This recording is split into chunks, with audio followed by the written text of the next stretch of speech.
Some believe 11-11-11 is just another date on the calendar. On the other hand, could it matter because so many people believe it does? After all, July 20th, 1969 was just another date on the calendar, and yet it mattered a lot. That was the day we heard Neil Armstrong say, "It's one small step for man, one giant leap for mankind." Those who witnessed that event can remember where they were that day and what they were doing. Likewise, 11-11-11 will be remembered with equal clarity in the years to come.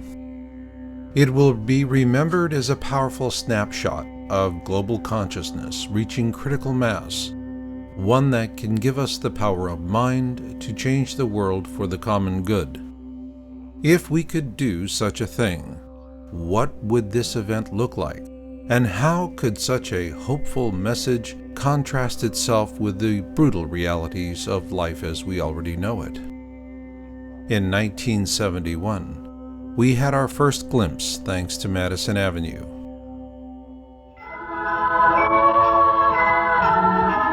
I'd like to buy the world a home, furnish it with love, grow apple trees, honey bees, and snow white turtle doves. I'd like to teach the world to sing in perfect harmony. I'd like to buy the world a coat and keep it company. That's the song I'd like to teach the world to sing in perfect harmony. I'd like to buy the world a coat and keep it company. Yes, you could say that 1971 was a confusing year. But then again, aren't they all?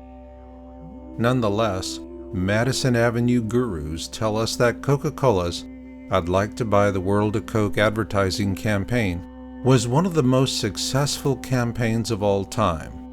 It resonated with America's hope for the future, but elsewhere in the world, it was just another clever commercial. Still the same 40 years later, the sheet music for this popular song continues to sell well.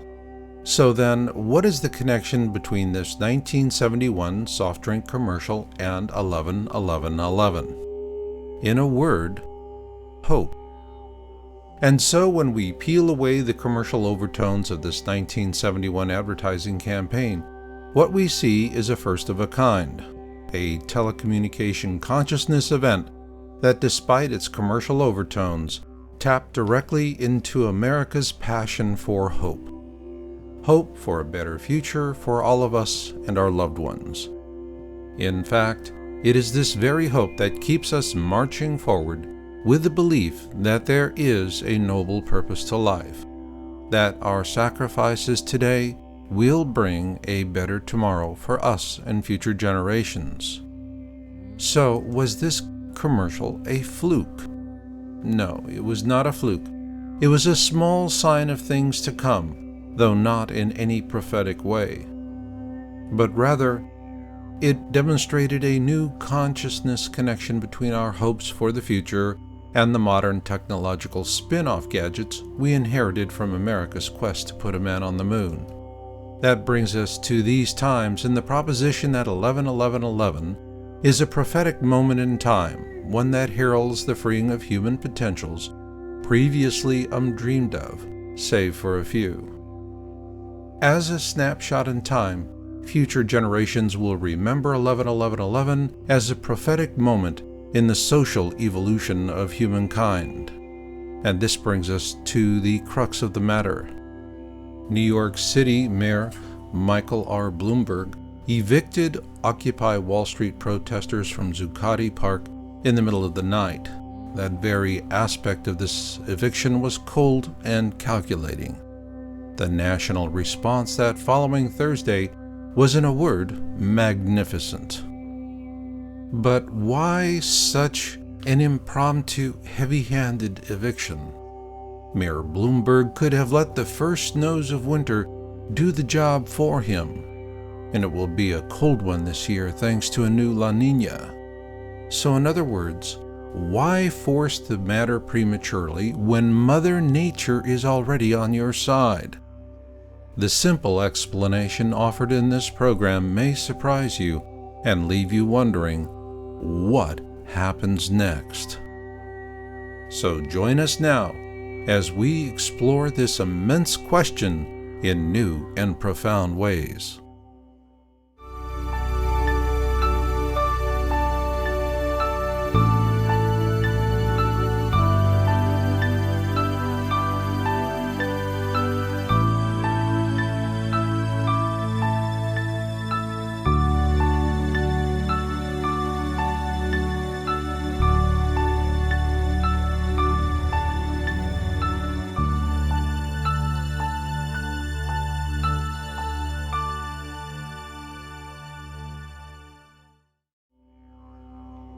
If 11-11-11 is truly a prophetic event, like all prophecy, it must be preceded by a significant harbinger event, one that tells us we're on the path towards a prophetic moment in time. This is the core message in my book, Crossing the Cusp, and why this program is intended for those who've read my book and who support or participate in the Occupy Wall Street movement. For 11-11-11, that harbinger event occurred in 1989. The Chinese government calls it the 6-4 incident.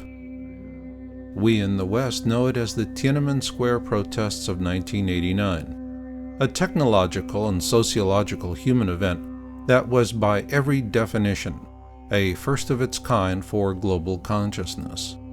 People all around the world witnessed history being made, and many felt a new and profound connection with the Chinese people and their own hopes for a better future. Unfortunately, many lives were destroyed or left in ruin as a result of the brutal put-down of the protest. However, these heroic activities nonetheless connected in a remarkable way with people all around the globe. Imagine it, Communist China, the most repressive authoritarian regime in the world at that time, was powerless to stop the hemorrhage of information leaking out of the country and to the rest of the world. How did that happen? In this day of smartphones and broadband internet services, it can be difficult to imagine how the technologies available in 1989 were powerful enough to carry the Tiananmen Square message. Yes, there were cameras, but also fax machines and lots of early email systems and powerful computers to run them.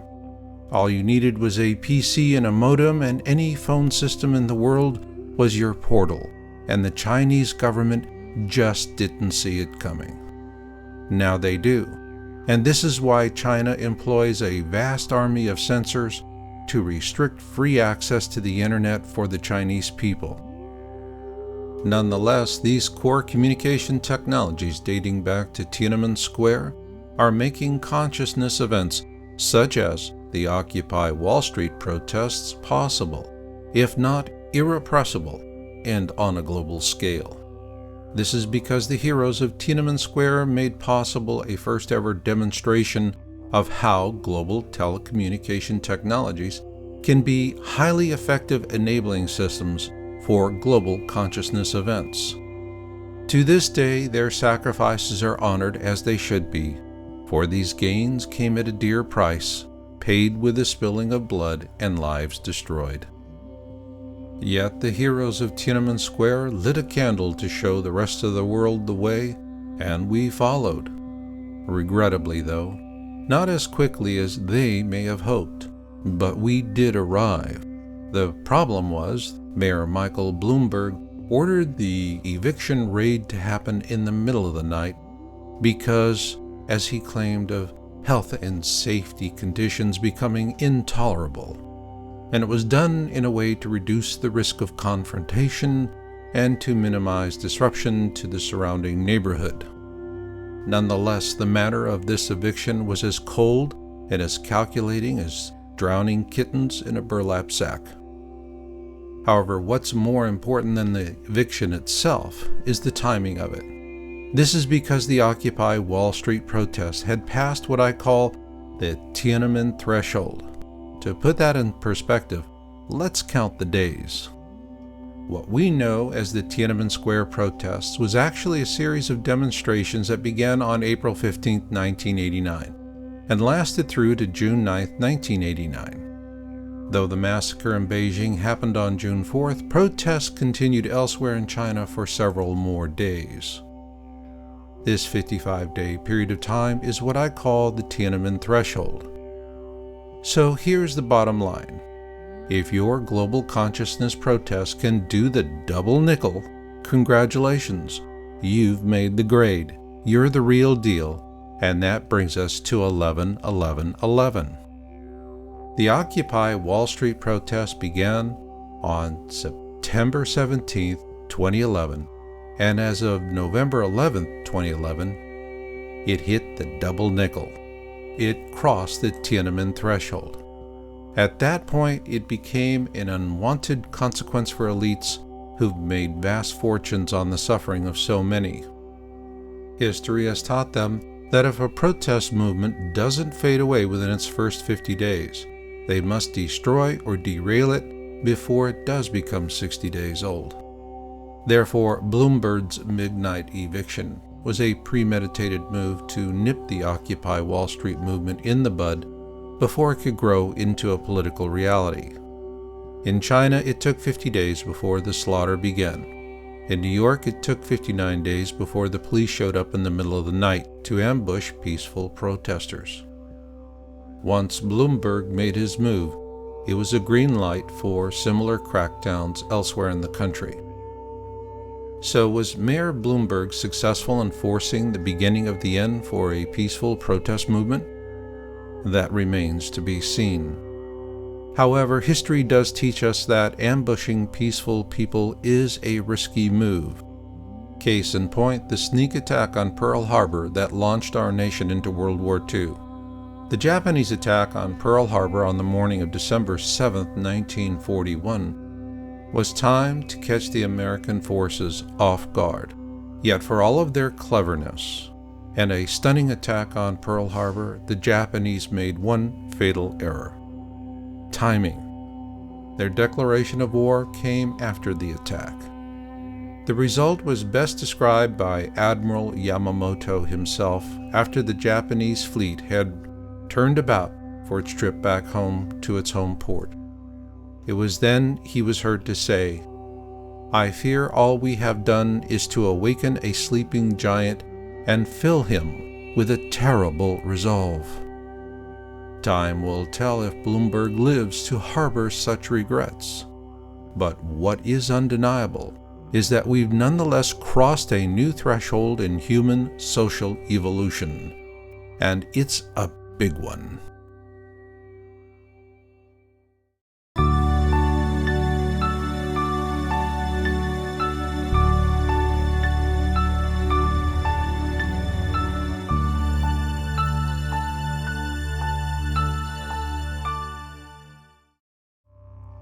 Not only was Mayor Bloomberg and other elites taken by surprise by the onset of the Occupy Wall Street movement, so was the American media.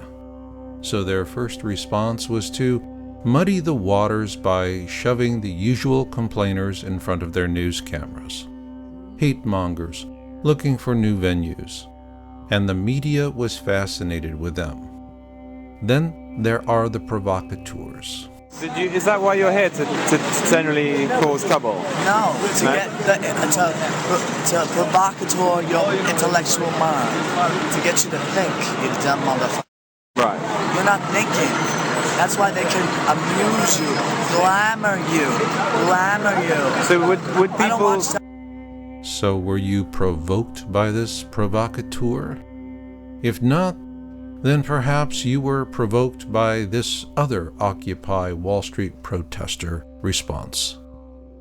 Tell me what happened. I was standing right here with these guys. Yeah. Whatever, topless. Yeah. And I'm trying to stay off the sidewalk because I know they don't. Now are you provoked?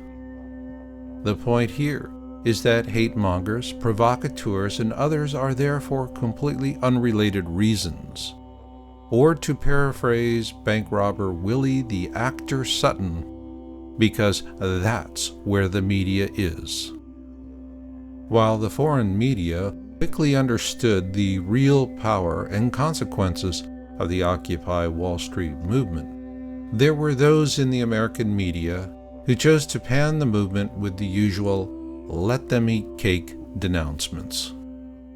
You do not fight corporate fraud by banging on a drum and leaving your feces in a public park. I sympathize. You've been reading the New York Post because it seems, though, some of these right-wing periodicals are really pushing this idea, it seems to me, that they're really out of control and they're just a bunch of losers. I don't think that's true. Well, I haven't seen them come up with any specific proposals. All I hear that they're doing is banging drums and marching around in circles. But, and Roland, banging. isn't that how every great movement begins, with banging drums? That's not how the Declaration of Independence began.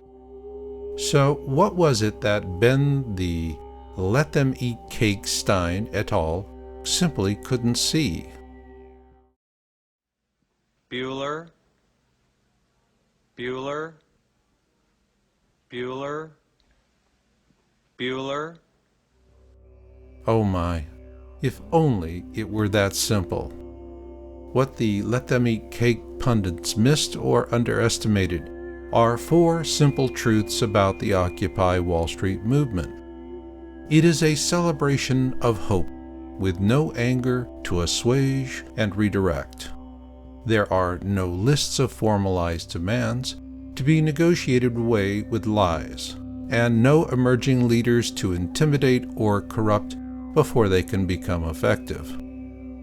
Just decent people demanding justice for the common good, because their hopes for the future were soiled by a greedy few. That being said, all protests have a moment of truth. Either they rise to a whole new level or fade away into obscurity. And so it shall be for the Occupy Wall Street movement, because it either rises to a whole new level, or elites like billionaire Mayor Michael Bloomberg will make sure it fades away quickly into obscurity. Nonetheless, there is a warning in this event of a clear and present danger for all Americans. A new and more timely definition for the term fascism. That being when the people have to go to Wall Street to protest their government. This is why predictions of an eventual success or failure of this movement are impossible to make at these times, because these kinds of changes take time. For example, in 1989, China was a far cry from being the economic juggernaut it is today. But could that have been truly possible without the urgent wake-up call from the Tiananmen Square protests? Likewise, it could take us years, if not decades, to fully grasp the social, political, and economic impacts of the Occupy Wall Street movement. Then what can we say for sure? That we will remember 11/11/11 as a snapshot in time of the day humanity crossed a threshold. And like learning how to ride a bike, it's something you never forget. And I call this virtual consciousness swarming.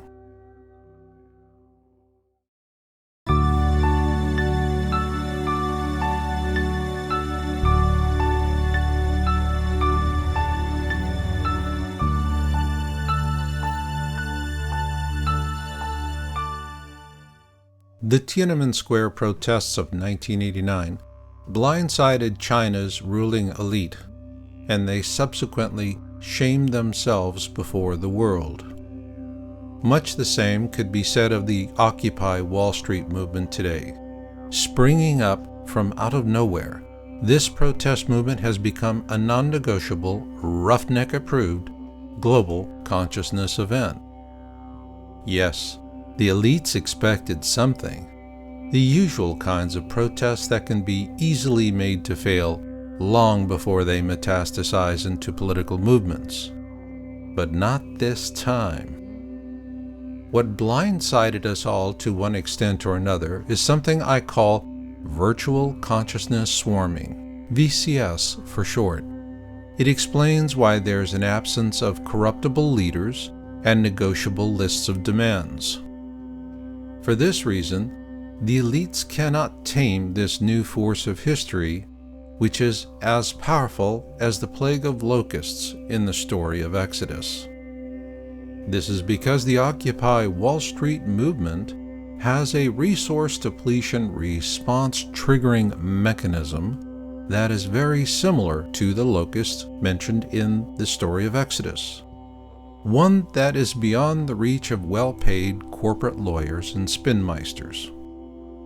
This connection was discovered in 2005 by Dr. Steve Simpson, a talented British scientist who discovered what actually turns harmless grasshoppers into destructive swarms of locusts. Much like a Russian troika, there are three factors at play: resource depletion, population density, and the response trigger. Here's how it works. As droughts reduce their food resources available to grasshoppers, their numbers become concentrated. While other species, including our own, will turn to violence and cannibalism in similar circumstances, grasshoppers employ a very different biological response. What Dr. Simpson found is that grasshoppers have a built-in swarming trigger on the back of their hind legs. When a lack of resources concentrates them into a small area, they begin bumping into each other. In the process, they bump into each other's physical swarm triggers. Eventually, at some point in the process, a sufficient number of triggers are activated, thereby causing the grasshoppers to naturally morph into locusts. Simply stated, this swarming behavior represents an inverse relationship between available resources and population density. As food resources decrease, population density increases until a point of critical mass is achieved. When this happens, it is sufficient to activate built-in density triggers, thereby stimulating an inbred biological response. For the grasshoppers, there is no thinking about it. They just do it. And the result is no different today than it was in the time of Moses and the plagues of Exodus. Lacking corruptible leaders and negotiable lists of demands, grasshoppers biologically morph into locusts, then darken the skies as they devour 80 tons of vegetation a day. A frightening sight for those accustomed to the belief that we are the lords of all that we see. With this in mind, let's compare the factors of resources, density, and triggers for the Occupy Wall Street movement with those of the swarming behaviors of locusts, because the similarities are rather striking. In terms of resources, the pattern of failure between the Occupy Wall Street movement and the swarming behaviors of locusts is virtually identical. This is because Dr. Simpson discovered that when heavy rains are followed by a drought, grasshoppers are then forced to crowd around dwindling food resources. When we apply the cycle of flood and drought to the mortgage crisis, the same pattern is seen. First came the flood, as housing markets were literally flooded with easy money liar loans.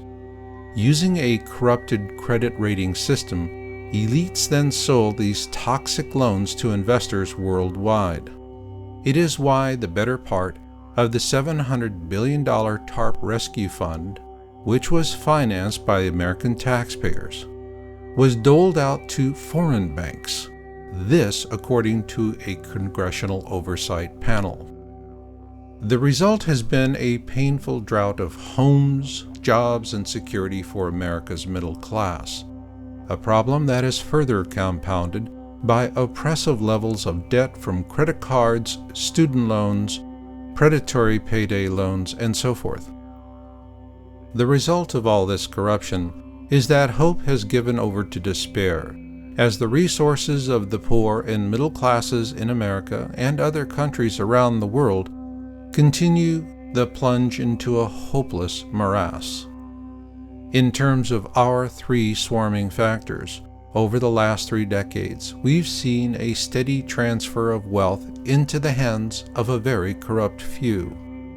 This has created an unsustainable imbalance between those in the top 1% of the hierarchical food chain and everyone else below, the 99%. So what made that global theft of resources for the many possible? The answer to that is easily found in the belief of those responsible for the current state of the world and their mantra that greed is good, that it somehow clarifies, cuts through, and captures the essence of the evolutionary spirit. This is an elitist fantasy, and a deadly one at that. Case in point is Russia's February Revolution of 1917. Which ended the rule of the czars in Russia. What brought about the revolution was a lack of bread and hope. The people of the nation's capital, Petrograd, now known as St. Petersburg, and the soldiers and sailors stationed there were weary of the carnage of World War I and the failed leadership of Tsar Nicholas II. Consequently, the 99% of Russia were desperately hopeless and hungry. Had Tsar Nicholas II listened to the advice of Rasputin, his controversial advisor and confidant, he would have used part of his immense wealth to help his people in some real measure so as to prevent a violent revolution. Had the Tsar done so, he could have steered the revolution into a peaceful direction by subsidizing the supply of bread for the masses until the spring planting. However, the Tsar chose to ignore an important lesson of history, that being, steal the wealth and you'll share the poverty. Instead, the Tsar chose the low road over the high road, and history turned on him. The royal family stubbornly held fast to their massive wealth, and subsequently brought about the means of their own destruction and were taken prisoner by the Bolsheviks. Now in captivity and fearing for their lives, the women of the family went to work sewing diamonds and other precious gems into the seams of their dresses. Perhaps they were wearing those jewel-laden dresses the day the family was tragically executed. If so, it makes one wonder if there could have been enough wealth tucked away in the seams of those elegant dresses to help feed the residents of Petrograd long enough to purchase the chance of a better outcome. In the end, though, it was less about the Soviet bullets that killed Tsar Nicholas II and his family, and more about their own disease of greed. The elites of today are no less infected with this same self-destructive disease of greed, though they are loath to admit it. Like those before them, they cling to the belief that they are clever enough to succeed where others have failed. They still have not learned that greed is not good, because greed is a disease. Likewise, America's elected leadership is also addicted to the donations of elites and corporations for the money they need to run their own re-election campaigns. Consequently, this disease of greed, money that they seek, likewise binds them to the needless suffering of the 99%. A suffering so great, it has caused a density of despairing people not much different from that of the Great Depression of 1929. Today, we face a similar density of despairing people, but with a completely new dynamic. It was always easy for elites to marginalize the unfortunates as derelicts. But how can one say the same of college graduates who cannot find a job to pay off predatory student loans? Likewise, hard-working middle-class families, now shouldering an unfair loss of jobs, homes, and retirement nest eggs. What does this all add up to? a density of despair resulting from a shared loss of resources. For grasshoppers, these droughts are the mechanism that concentrates and connects otherwise peaceful creatures into a scarcity of resources response situation. However, there is one crucial difference between grasshoppers and humans, that being the manner of density. In order for resource-depleted concentrations of grasshoppers to morph into locust swarms, they require a physical density threshold. In other words, what is needed with grasshoppers is a sufficient physical density of bodies coming into contact with each other to reach a certain level. Throughout history, the same has held true for humans as well. In 1917, there was such a huge concentration of angry and starving people in Petrograd that, like grasshoppers, enough homeless and hungry people were packed together in one area.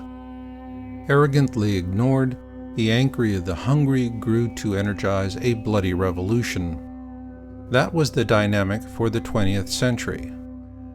In this century, there is a new dynamic. I call it virtual density. And the point here is that while humans and grasshoppers will continue to respond to physical density as a result of resource depletion, we humans can now experience density at two levels. Yes, we now experience both physical density and virtual density. The key to this new dynamic in human social evolution is due to the use of enabling technologies first demonstrated in 1989 during the Tiananmen Square protests. The Internet has given us a new and powerful way for virtual density populations to achieve the same results as physically proximal populations. This is why American elites are moving fast and hard to create a Chinese-style intranet in America, with oppressive monitoring legislation such as the Communications Opportunity Promotion and Enhancement Act, COPE Act. It and other legislative efforts like it are direct attacks upon the very net neutrality policies that have enabled movements like Occupy Wall Street to form. Do not buy the reasons given by elitist propaganda. The purpose of this law is to concentrate more power into the hands of an already corrupt government so as to suppress free speech. With such laws, elites can then kill any peaceful movement, such as the Occupy Wall Street movement, long before it becomes an inconvenience to their agendas. So why would they do such a thing? When you see the world through their eyes, what you see with a peaceful movement like Occupy Wall Street is the virtual density power of the Internet for positive change. Good for the 99%, but terrible for the elites. This is because the virtual density human experience via the Internet is as powerful, if not more so, than the physical density required to turn grasshoppers into locusts. And it is global in nature. This brings us to the third and final factor necessary to bring about a VCS, a virtual consciousness swarm: the trigger. Here again, we find another great difference between grasshoppers and humans. Grasshoppers do not prey, but humans do, and with the hope for a better future. This is our trigger, and it is a powerful one. Just ask those who have put their lives in harm's way for others. We are veterans. We are veterans. We are the 99%. We are the 99%. We swore to protect and defend. We swore to protect and defend the Constitution of the United States of America. The United States of America. We are here to support. We are here to support the Occupy movement. The Occupy movement. Let's now frame the three virtual consciousness swarming factors: resources, density, and triggers in the context of the Occupy Wall Street movement. Elites have created a resource crisis through their own short-sighted disease of greed. The internet has given us virtual density. Our bodies no longer need to be proximal to each other, just our feelings and how we can express them with like-minded others. In that regard, you can definitely say that we're one up on the grasshoppers. Unlike grasshoppers, who are triggered by a built-in biological mechanism, our trigger as sentient beings is an oppressive absence of hope for the future. Now we are ready to address the most important question of all. What's next? The answer can empower you with a new realization that now, at this moment in time, the Occupy Wall Street movement should not change its mind. Rather, in this peaceful moment of time, it can change direction by taking the struggle to a whole new level, a peaceful one for which the elites have no defense.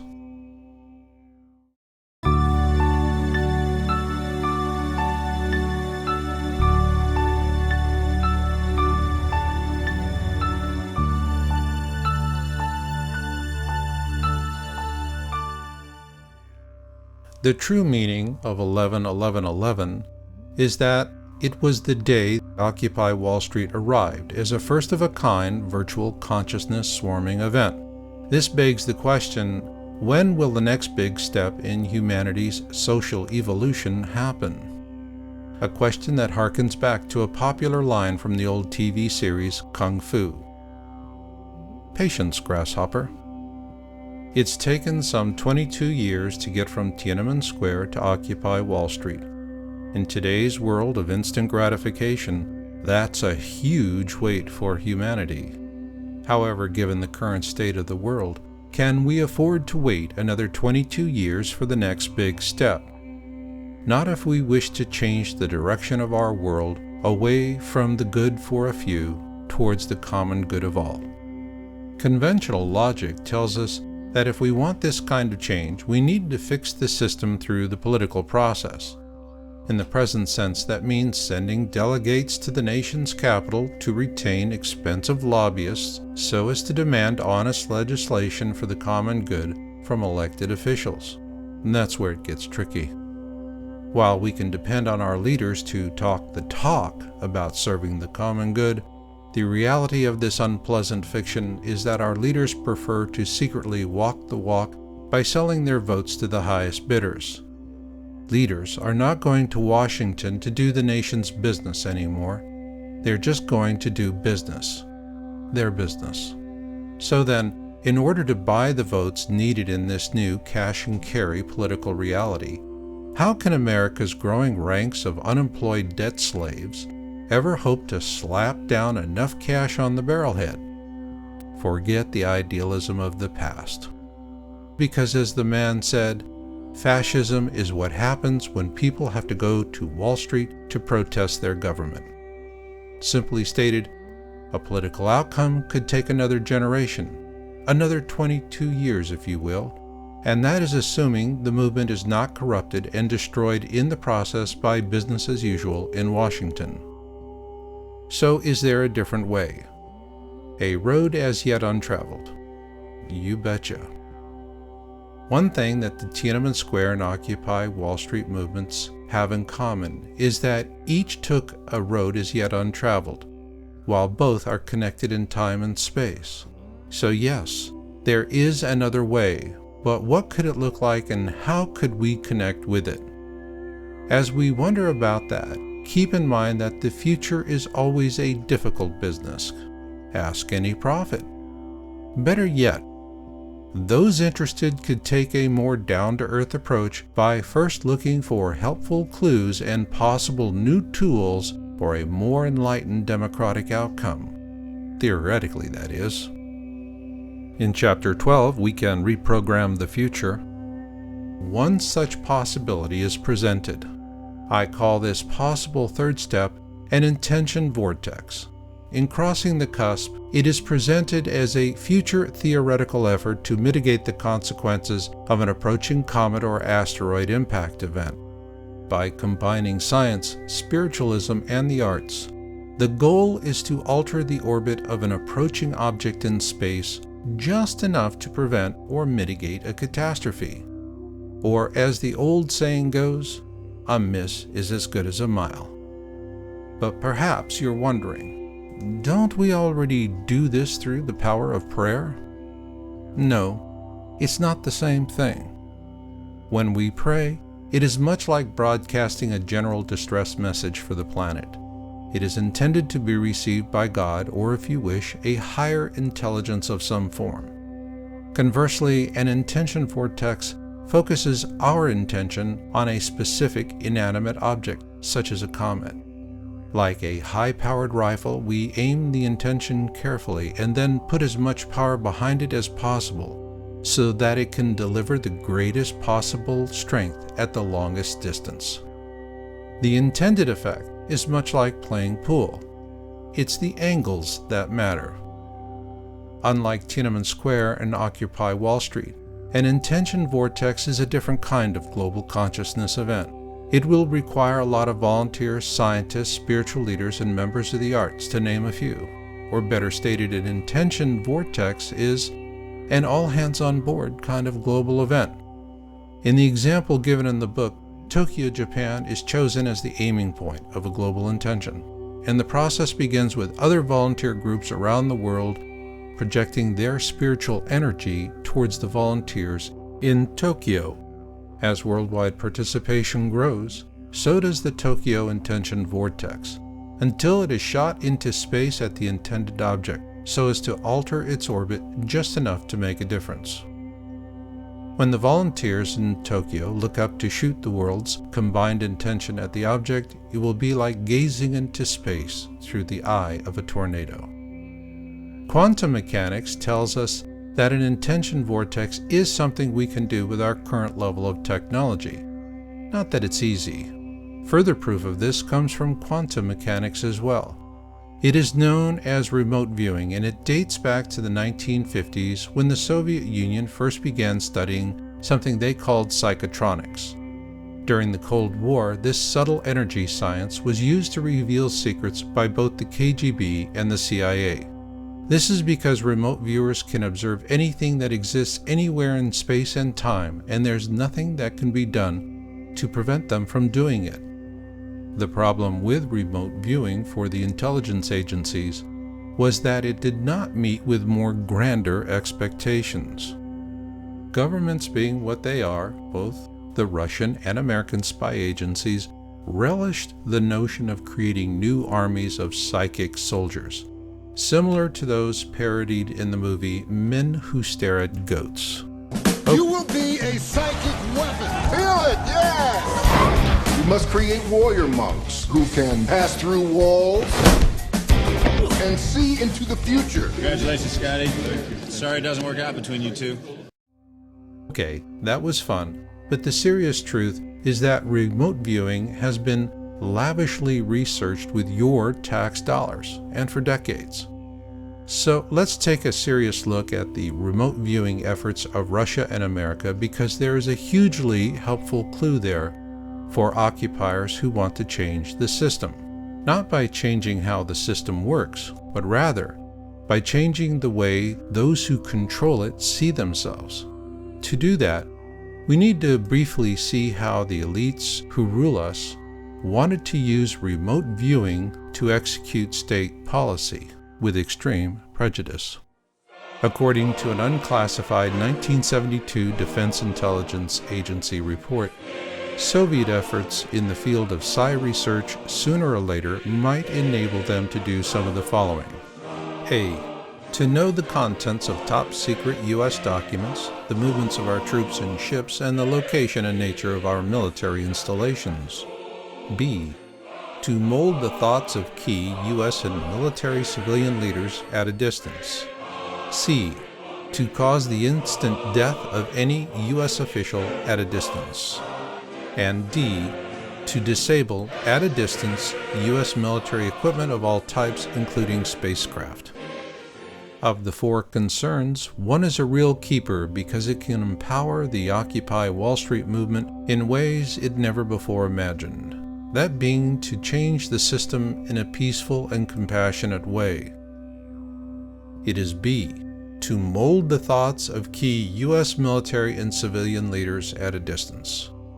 Of course, this now begs the question, if these spy agencies could create this capability, would it not stand to reason that they could also develop effective countermeasures or defenses against it as well? The answer is no, and for two reasons. First and foremost, remote viewing is not an inherently violent technique. This is what the KGB and CIA learned. The second lesson is that both spy agencies also learned that there is no defense against remote viewing. None. Nada. Niet. Zip. Bupkis. In fact, this lack of a defense against remote viewing led many to conclude that this technique was instrumental in hastening the end of the Cold War. However, Occupy Wall Street protesters have no such secrets, just handfuls of official-looking documents like, "Congratulations, your job has been outsourced to a slave wages factory in China." So depressing. So hey, let's look on the positive side. Take heart, Wall Street occupiers. Yours is a noble, virtual movement that is naturally free of malice. In terms of humanity's social evolution, you're the new kid on the block. Therefore, remote viewing could be a technique that gives you an advantage in your efforts to serve the common good. But would using it make you a threat? No. You paid for this secret Cold War PSYOP knowledge with your hard-earned tax dollars. And here's the good news. Remote viewing has been declassified for decades. Ergo, you are welcome to learn about this Cold War technique as a part of your own peaceful and compassionate efforts to change the system and the elites who now own it. Now remote viewing is a work-for-hire budgeting decision, and there is no reason why you should see it any differently. It's just business now, and business is booming. Today, these out-to-pasture Cold War psychic warriors are teaching remote viewing to the public. Men such as Lynn Buchanan, Ed Dames, Gerald O'Donnell, and Paul Smith, to name a few. As remote viewing is quietly becoming more popular each day, why is this technique popular in the first place? Because it is safe and effective. Therefore, it now becomes possible to use remote viewing to change the system in a positive way. So are you tempted, but feel yourself digging into an empty wallet or purse? No worries. The great thing about remote viewing is that this knowledge is widely available and from many free sources as well. So getting started is real easy.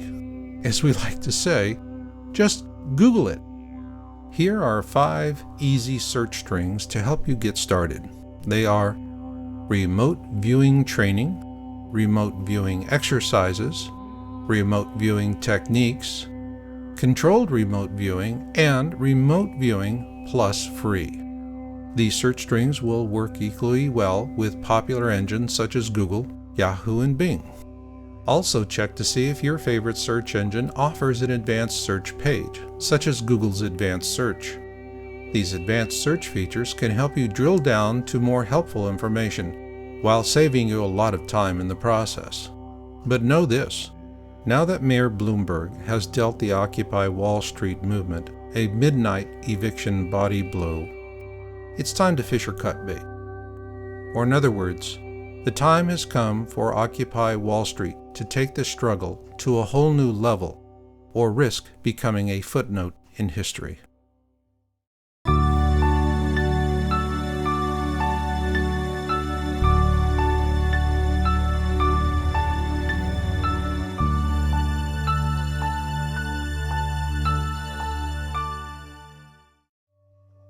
In the movie Avatar, the character Jake arrives at a decision point, one that would take his fight to a whole new level.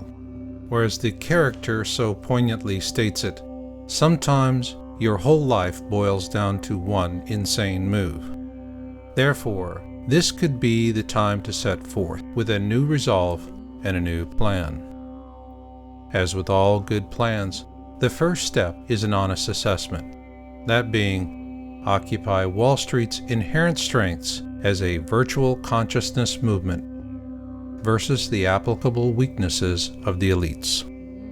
Despite the painted rust attempts to mock, trivialize, and dismiss the Occupy Wall Street movement, it remains a virtual consciousness swarming force of history for the following reasons.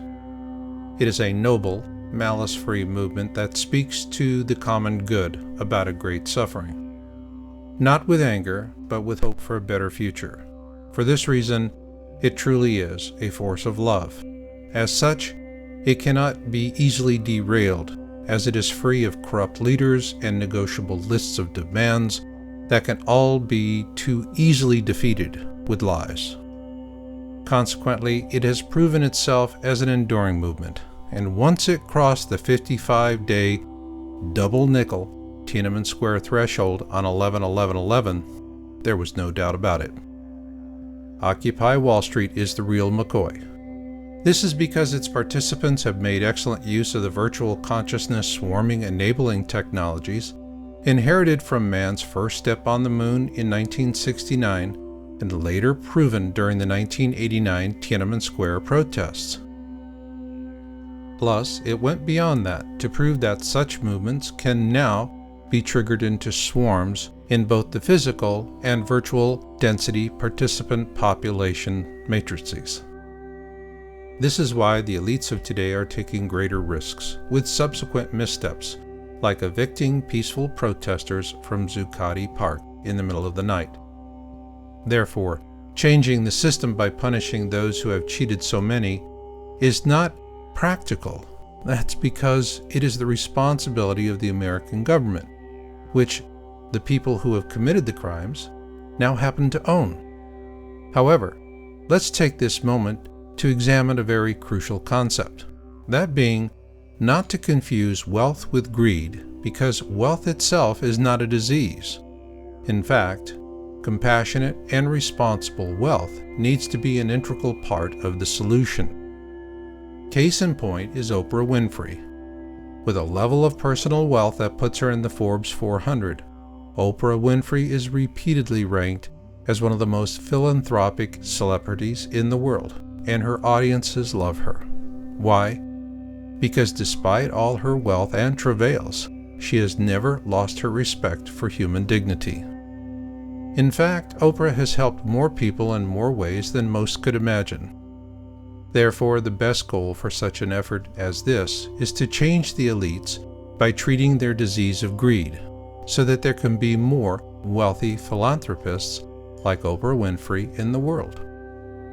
Furthermore, by making honest philanthropy the goal and not a punishment, there's a huge advantage to the common good. Consider this. When we trace the etymology of the word philanthropy to its 14th century origins, it means the love of humanity. So take this to the next level the right way. Begin by understanding that every honest member of the Occupy Wall Street movement is a philanthropist too. The only difference is how much you have to share with others. If those who choose to ignore this simple definition let their own anger stampede them into a vindictive resolution, what kind of world will our children inherit? A wealthy one? Don't count on it. This is because the lesson of history is clear. If blood is what you lust, blood is what you'll get. Case in point is Joseph Stalin. After the Russian people revolted against Tsar Nicholas II in 1917, a series of political twists ensued, and in 1924, Joseph Stalin came to power following the death of Vladimir Lenin. Stalin's idea was to consolidate power at any cost. Consequently, he is officially credited with killing 3 million Russians during this time, although unofficial estimates put the figure closer to 60 million. Again, if blood is what you lust, blood is what you'll get. There is a better way, but it takes time, patience, and love. In a manner of speaking, it's about becoming a psychic philanthropic activist, a voice for the love of humanity that is heard in a very special way.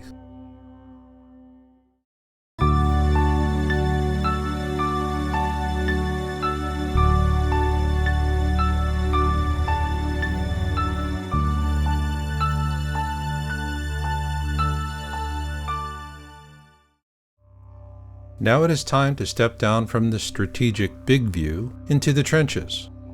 Or as we often like to say, this is where the rubber meets the road.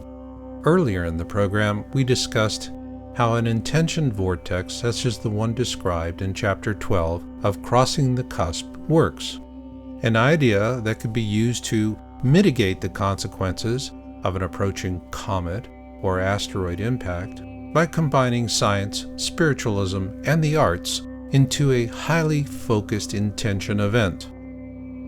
We also learned that prayer is much like broadcasting a general distress message for the planet. It is intended to be received by God, or if you wish, a higher intelligence.